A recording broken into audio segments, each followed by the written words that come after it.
Next up, and we hope you're enjoying this pace of play, I certainly am. It's like drinking from a fire hose, but in a really good way. We have Jim Liddy, Senior Vice President for Graham Pelton Consulting. Jim is going to moderate our next session entitled Transforming a Foundation from Administering Community Grants to a Public Charity, and he will introduce his panelists. In this session, Jim will help, and the team will help us learn about the challenges and opportunities a transformation in a healthcare organization has presented, and how staff and leadership have worked together to reinvent the foundation. So, Jim, welcome to the stage. Thank you, Shannon. Well, it was great to hear Diane tell all those stories, because that's what we do as development officers. We tell stories. So if I can invite our panelists up, Nick and Kay. So I know many of you over the years, but many here I don't know. So last night in the lounge, when I sat down with my colleague Stuart Sullivan from Graham Pelton, a couple of folks walked up, sat down, and one of the first questions is, where are you from? And I've developed a little sensitivity to this. So I said the Jersey Shore, knowing that Jersey as an adjective might be a little softer than New Jersey. And of course I took on a whole bunch of water at that point. I took all kinds of arrows and what have you. So I remembered that 2 weeks ago, I received a letter, actually an email, from a fellow who's a friend of mine in television who is piloting a new series called The Jersey Shore to combat what Snooki has done to our reputation. Fortunately, she got pregnant. But the letter goes like this. This is to improve, this is a pilot now that's going to come out this summer that's intended to improve New Jersey's reputation. And I know some of you are from New Jersey, and I know this is being videotaped, but people like David Flood need to admit that he's from New Jersey, not Utah. You know? Where is David? Anyway, so here goes. This TV pilot. It's very short. Antonio is really, really sad. It's time to plant his tomatoes. But his son Vinny, who always digs up his beautiful garden, is in jail for murder. So Antonio wrote him this beautiful but short letter. Dear Vinny, I'm so sad.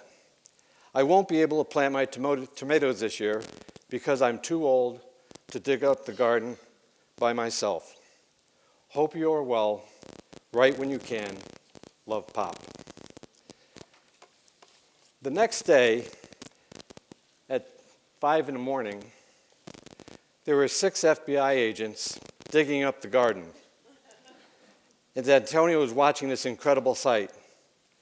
There was an early knock on the door by the mailman and handed Antonio this letter that said, Dear Dad, don't dig up your garden this year because that's where the 2 bodies are buried.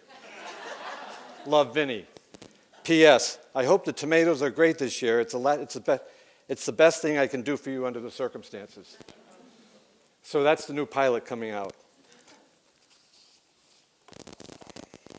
I'm honored today to introduce to you 2 terrific people who have been in philanthropy and healthcare for some time, Nick Conte and Kay Strickland. Both of them are involved in a $2 billion not-for-profit healthcare system based in Roanoke, Virginia. And over the past dozen years, Carilion Clinic has evolved from a system of hospitals to a physician-led integrated healthcare system that today is considered a leader in healthcare transformation. Carilion's operating structure isn't the only thing that changed over the past 12 years. Its foundation underwent changes as well as converting from the system's grant-making, where the gifts were made to the many nonprofits in the community, to a public charity capable of soliciting and accepting philanthropic gifts. While the move represented a return to the model that has historically been Carilion's practice, memories had faded, making it especially hard to turn the ship around. Nick Conte and Kay Strickland will share the unique challenges they faced and how they overcame them to establish a successful philanthropy program. Nick is Carilion's Executive Vice President and General Counsel, with responsibility for the Carilion Clinic Foundation.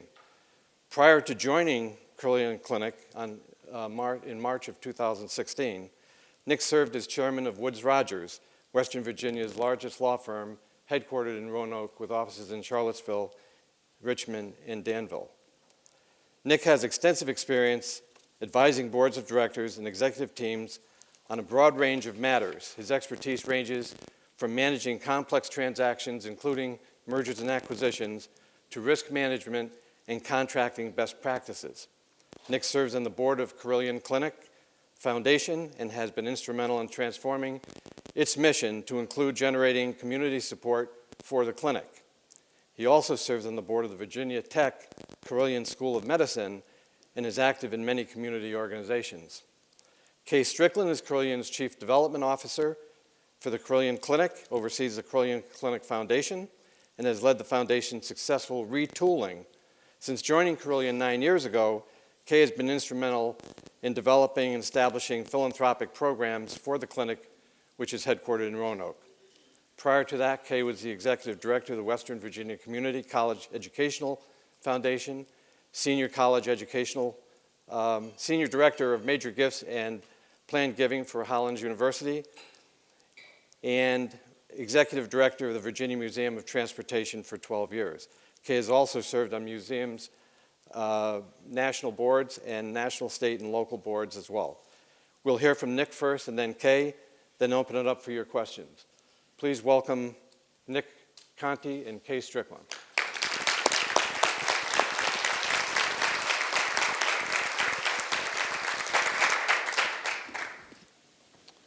Thank you. I'm from New Jersey. I tell everybody Virginia, though it's easier.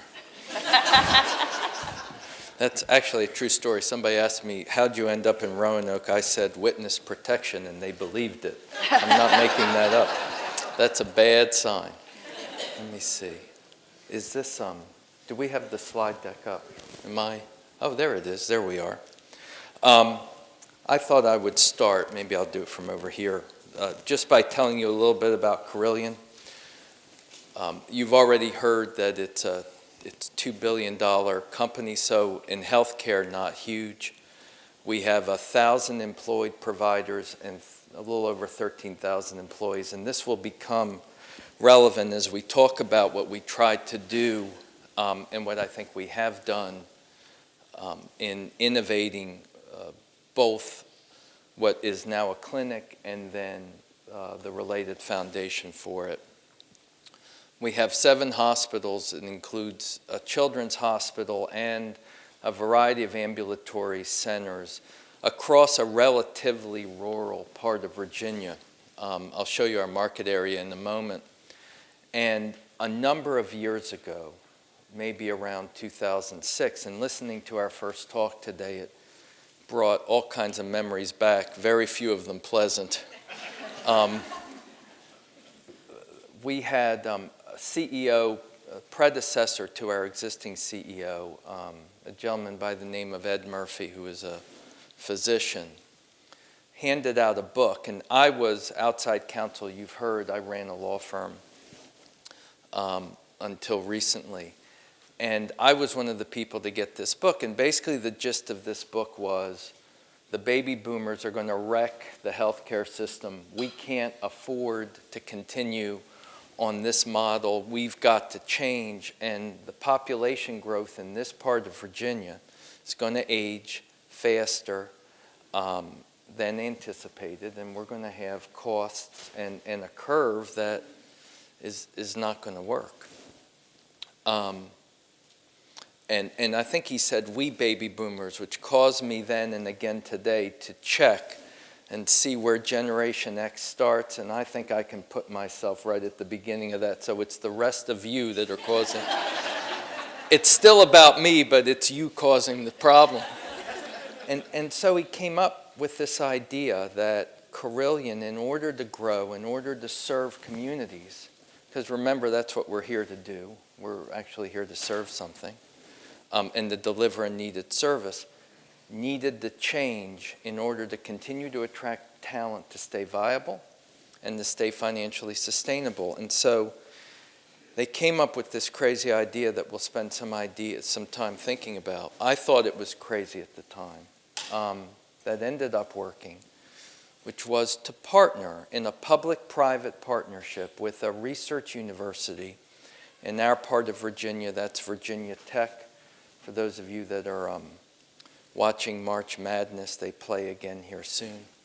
And start a medical school in Roanoke and have it be a research-intensive school, and then let that drive an evolution inside Carilion to go from a health system to a clinic, change it to a clinic model. We can spend a little more time talking about that in a moment.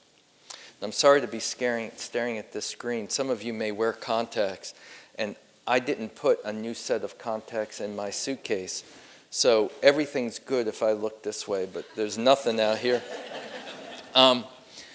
And so since beginning this clinic model, Carilion has really transformed. And we'll talk about our foundation in just a few minutes. But we're a level 1 trauma center, which is incredibly important for those of you that are familiar with those or have one. We've gotten a number of awards here, top 50, cardiovascular, and so forth. A lot of this wouldn't have been possible without some of what we're going to talk about. This is our service area. So for those of you see up in the top left-hand corner, there's a box. If you go all the way up to that second little point on the right, that's Washington. So for those of you that are urban-centric, that's DC, and we are not. All right. But our area is really long. If you were to go from our westernmost hospital to our northernmost hospital, it's about 250 miles. And so logistics and how we transfer patients became very, very important. How we communicate to communities became very important. Many of you deal with this with systems maybe that cross state lines. Arguably, the closer you get to DC, the more states you cross as you continue through Virginia. I think I'll stop here if this doesn't click. There it is. This is, so what happened? 06, 07 is about when we began the clinic.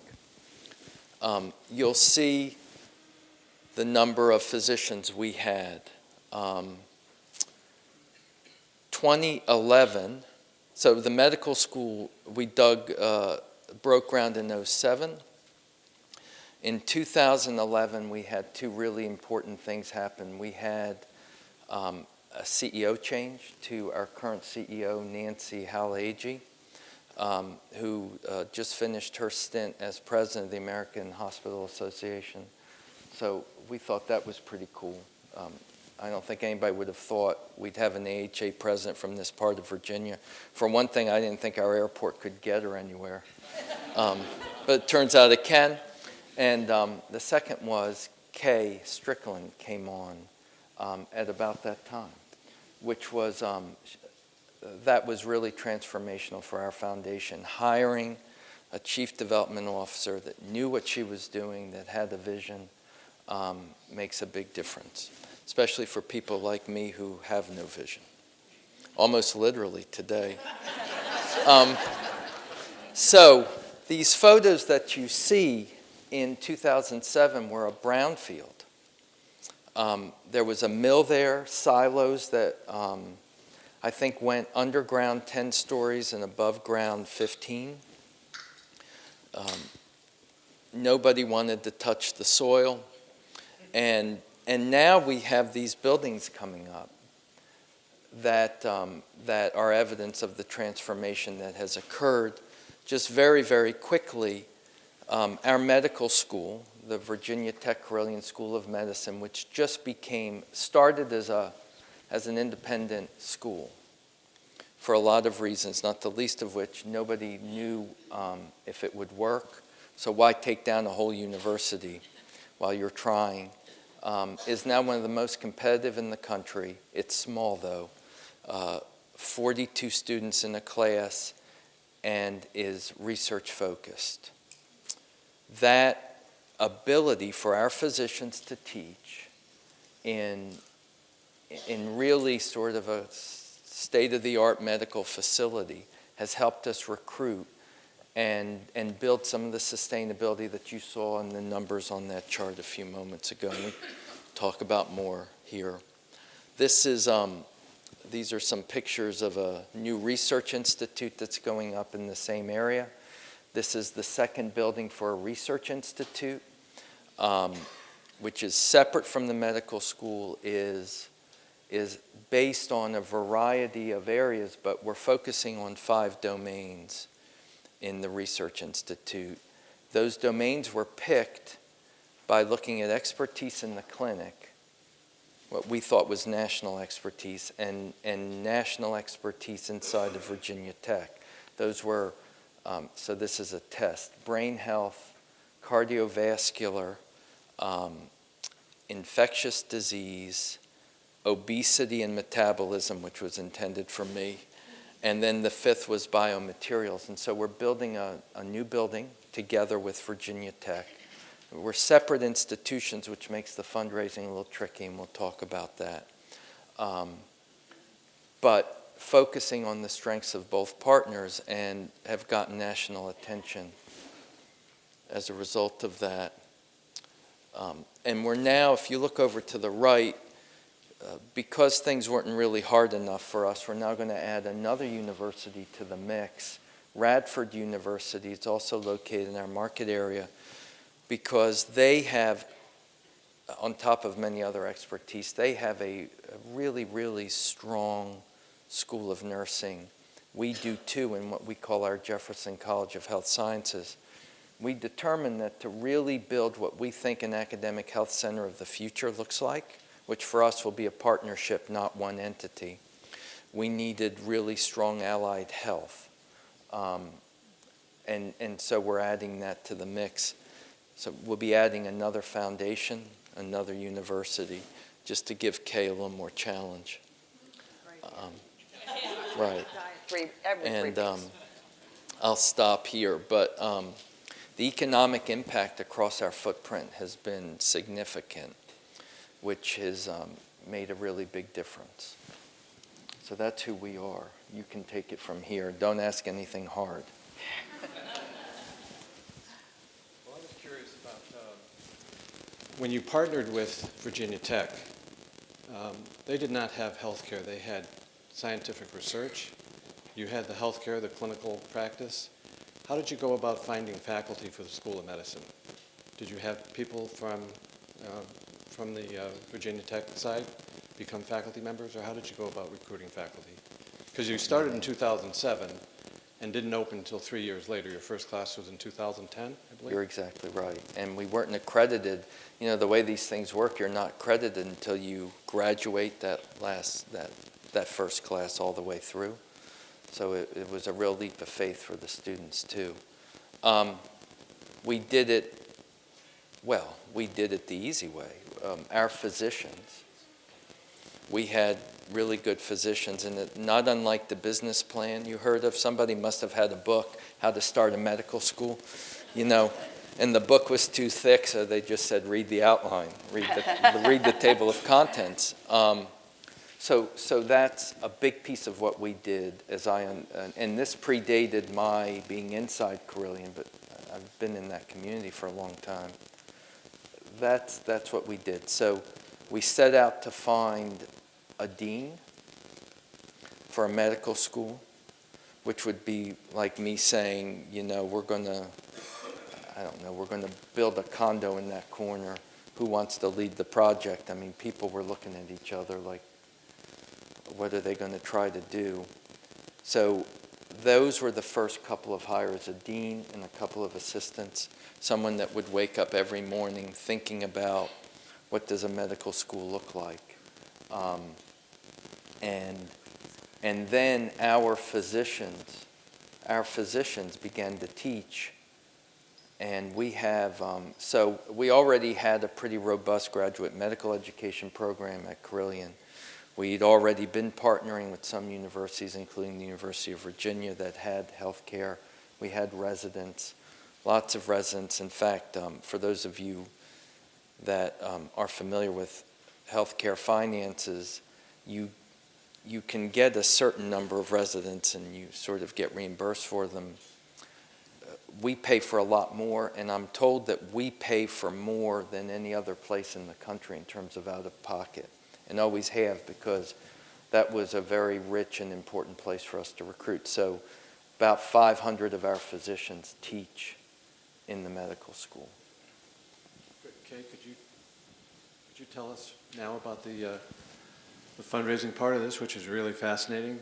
It's a major challenge. Kay and I have had the opportunity to talk on the phone 3 or 4 times in the last couple of weeks, and it took like 2 or 3 calls to really kind of understand what happened between 1899 and 2007, and then what's happened since then. So can you take us through that? Sure. You won't hear me?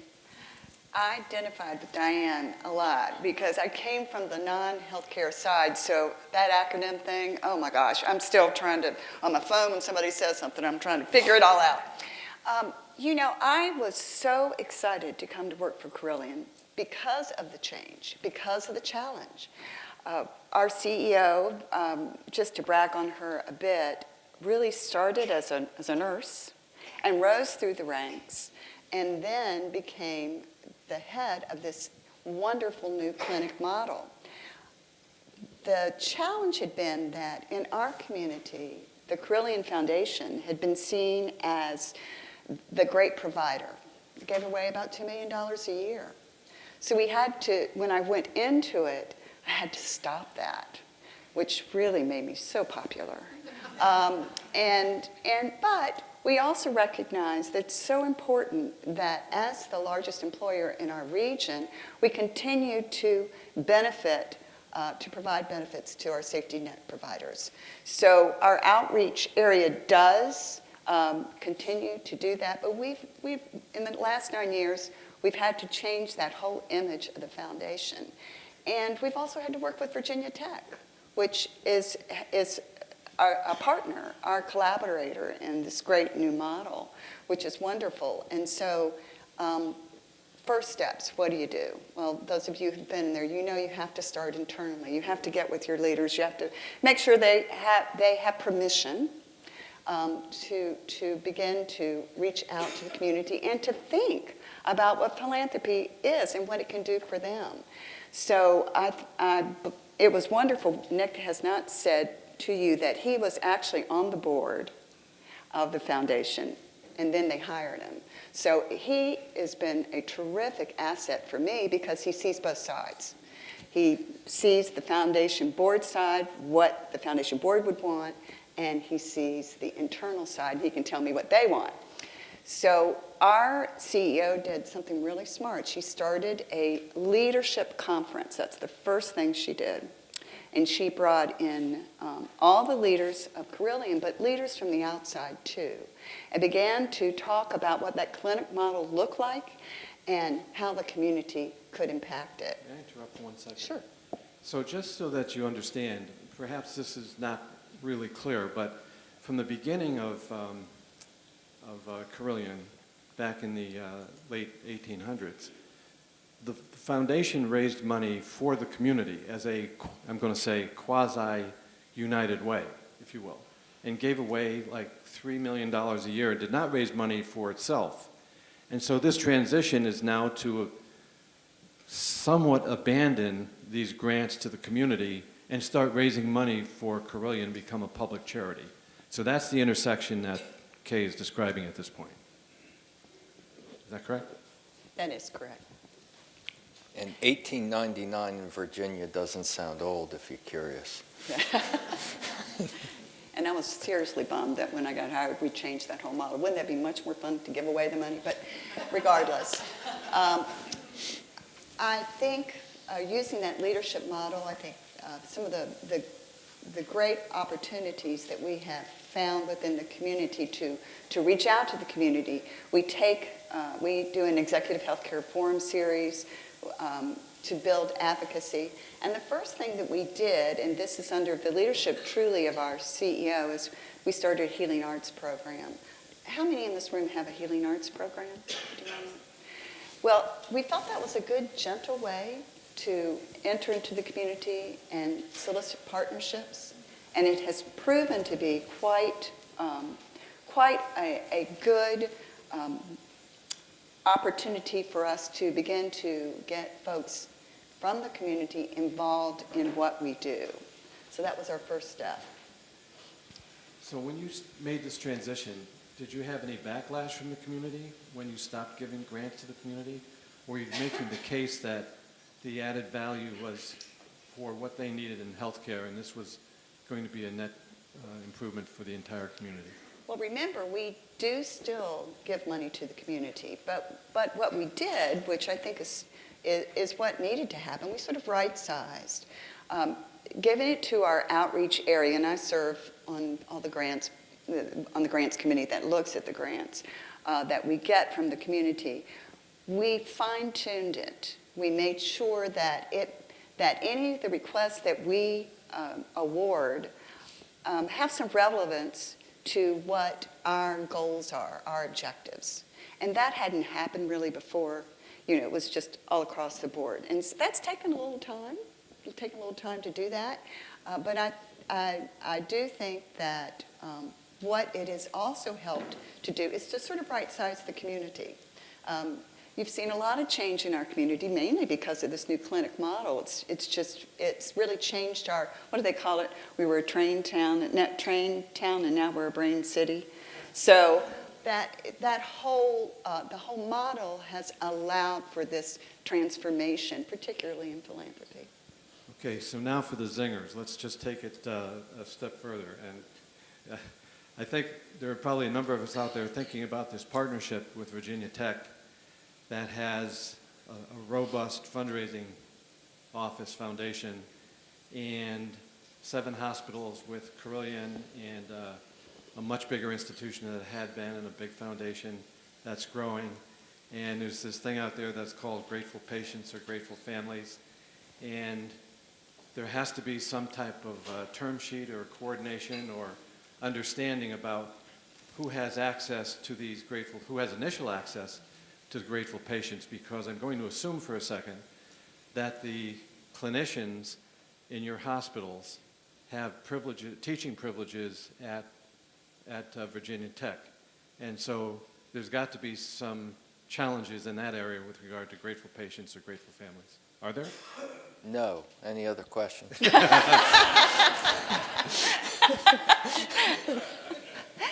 Well, let's step back a little bit and see how it was a great challenge at first to figure out how are we going to work with the Virginia Tech Foundation? How are we going to work with Radford's Foundation?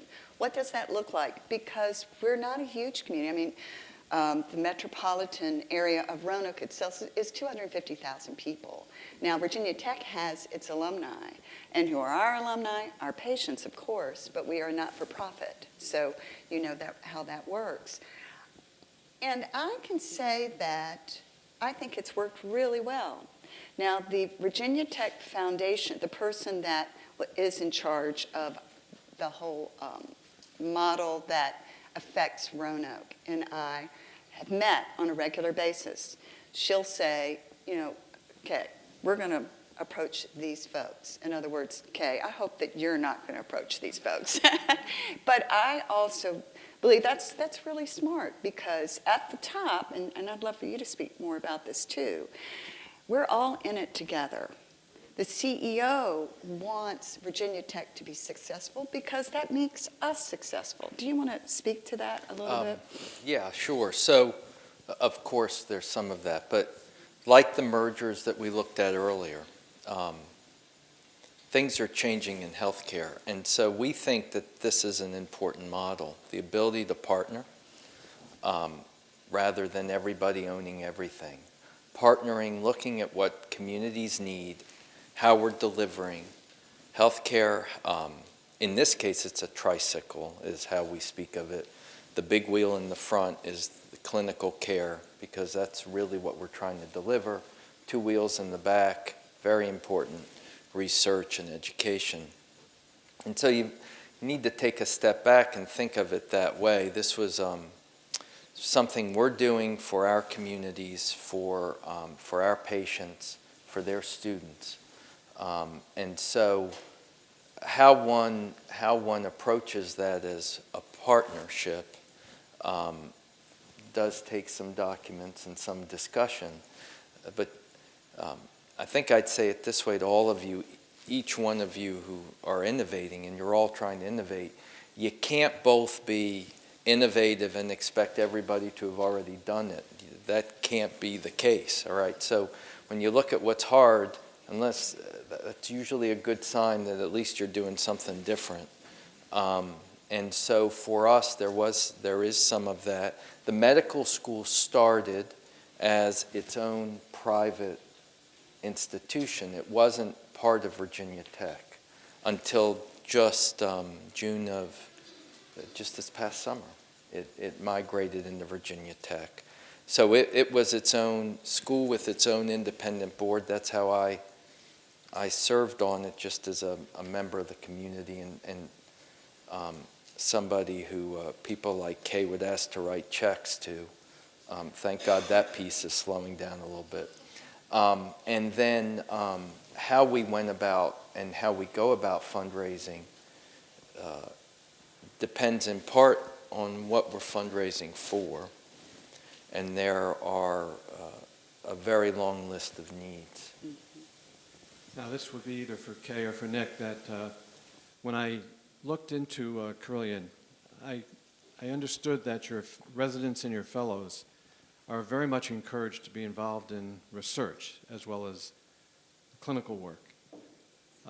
How is that working out from the standpoint of patients perhaps wanting to give a clinician engaged in research some philanthropic support for his or her special projects? Do you accept that readily? Are there challenges with that? Because at Mayo, we used to call that a philanthropic anchor, because you could not give your physician a gift directly. You would have to give it to the department, and then a committee would make a decision on whether or not that gift would be, whether or not that physician, your physician, would be eligible to receive a gift from your patient. So are there challenges in that regard with the fellows and the residents and your physicians engaged in research? We run all the gifts through the lawyers, and I hold them until till I think it's safe to let the money leave my accounts. No, of course there are a lot of laws around that, and we need to be very careful there. But there's so much that we could talk about there. If you're doing human research, that's one kind of research, and we've got all those systems in place, IRBs and other things to clear that. There's just grateful patients to a fund, and we do a lot of that. That's cleaner and easier. There are students and alumni who want to give to their institution, who might also then have connected physicians, some of whom also may have gone undergraduate to the same school. We have funds available for that. And so it's not all as complicated as the piece you focused on, but the piece you focused on is very complicated. And then there is the bigger piece, which maybe Kate can also speak to, but there's money that will then come forward that might not have gone to Virginia Tech on its own, and that might not have come to Carilion on its own, and might not even have benefited the community, big picture community, right? We all serve a broader area than where our offices are. Everybody in this room does.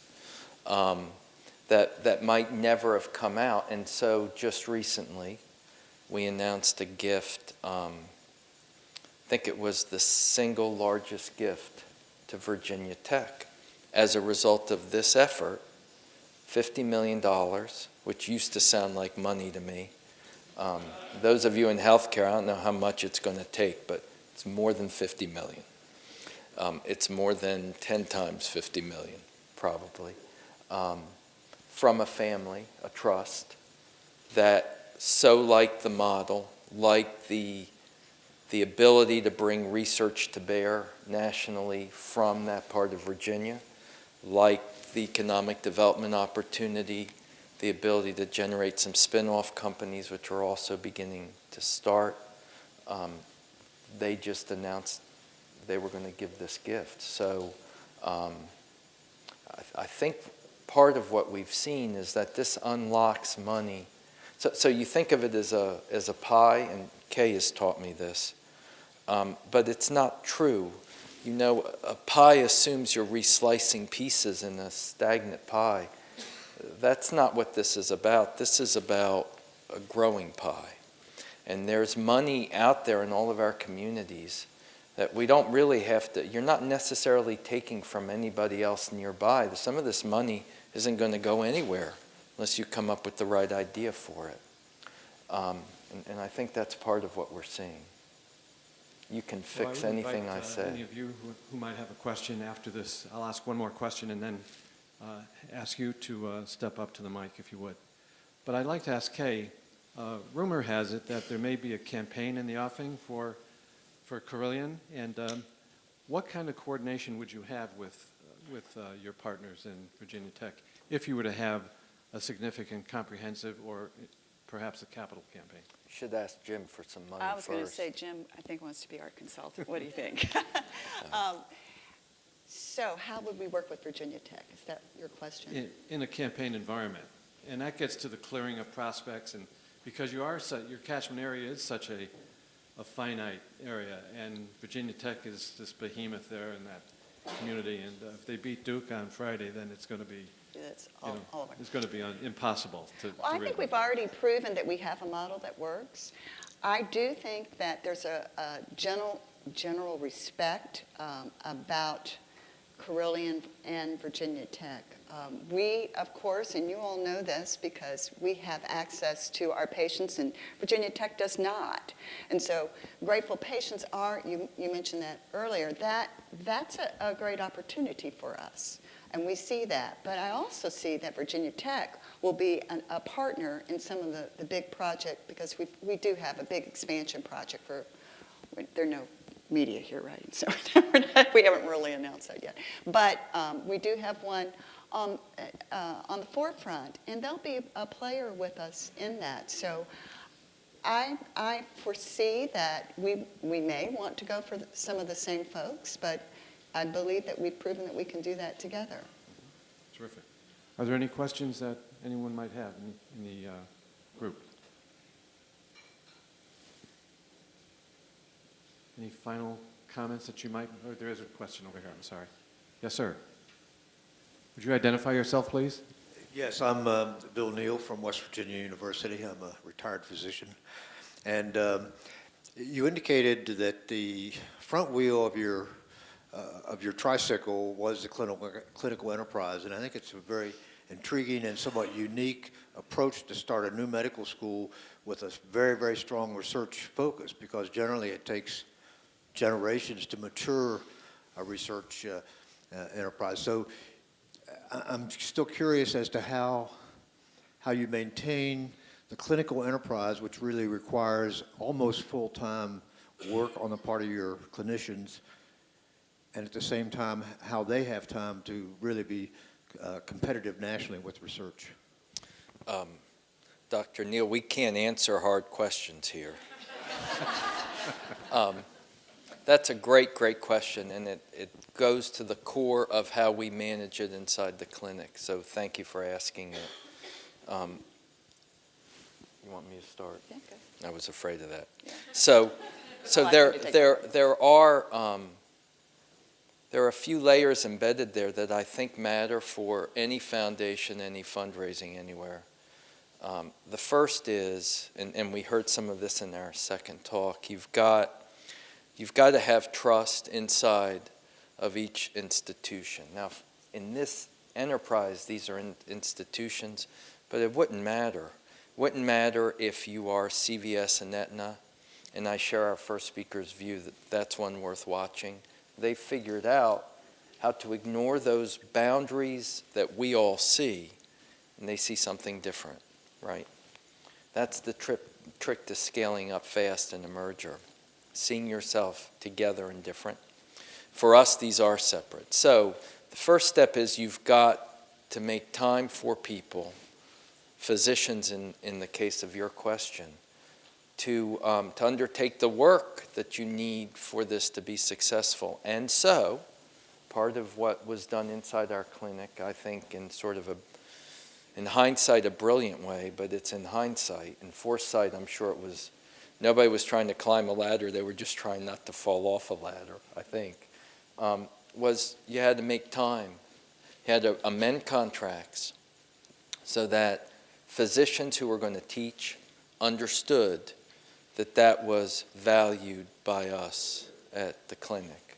In this case, by valued, we meant you'd get paid for it and nobody would say it was unimportant. So that's one thing we did. And we continue to do, and we continue to try and refine, because we do have this small matter inside the clinic of needing to see patients and deliver health care, business. The second, we're a nonprofit, so community benefit is something we take extraordinarily seriously. I think we would, even if the IRS didn't require it. The IRS does, but we do. And that's not just something that we say, it's something we live. So if you came inside Carilion, as I did, as a sort of a new person looking at it, I was shocked. I was really shocked at how serious we are about that. Very pleasantly shocked, but shocked. So not just words. So you've got to put money there. To put money there, you have to believe it. And that means you have to sometimes rearrange the deck chairs so that everybody believes it. The third, which also goes to how we fundraise, but how we run the tricycle, we've been trying different models, but here's one that we're sort of putting in place in real time now. We're going to have an entity, largely advisory, because each institution has their own boards, and Virginia Tech is a state institution. And Virginia is very old-fashioned, so a state institution means they are the Commonwealth of Virginia, right? So they're a sovereign, we are not. So we have 3 co-chairs for each of those 3 tires of my tricycle analogy. Our chief medical officer, the head of the research institute, and the dean of the medical school. And those 3 meet regularly. We've just recruited a new dean, which is really exciting because we could finally recruit a dean with a medical school. I mean, who knew it could be so easy? You say, here's a school, you want to run it, as opposed to, here's a field, ignore the oil, there's going to be a school there. And those 3 meet, and they move the pieces around inside their own organizations, and we try to create dotted lines, so not literal lines, but access, may I say it that way, for the head of the research institute with the CEO of Carilion, for our chief medical officer, the president of Virginia Tech, same for the dean. So in that way, that's how we've been trying to manage it. And I think Thanks, you Nick. could. Unfortunately, we're out of time. I'm getting messages from the back of the room. Thank I God. have one final story I want to share with you. My wife and I returned about 10 days ago from a trip to Israel, which was on her bucket list. It was not on my bucket list, but I had the feeling that once I returned, that I'd put it on my bucket list and cross it off, and that's exactly what happened. And that's inspired me to share with you a Jewish prayer that had been given to me by a philanthropist by the name of Russ Berry, who's given a lot of money, millions of dollars, to NYU. And he invented the little troll dolls and the RUSS greeting cards. He came up to me one day and he said, Jim, do you like this profession? I said, Russ, I love this profession. He said, let me give you a little Jewish prayer. It's laced with theology. It's very, very short, and it's okay to smile. It's a little Jewish humor. And here it is. For all of us who are in campaigns, this Jewish prayer goes as such. God, I know you'll provide, but will you provide until you provide? Amen. Please thank our people here. We had a wonderful session.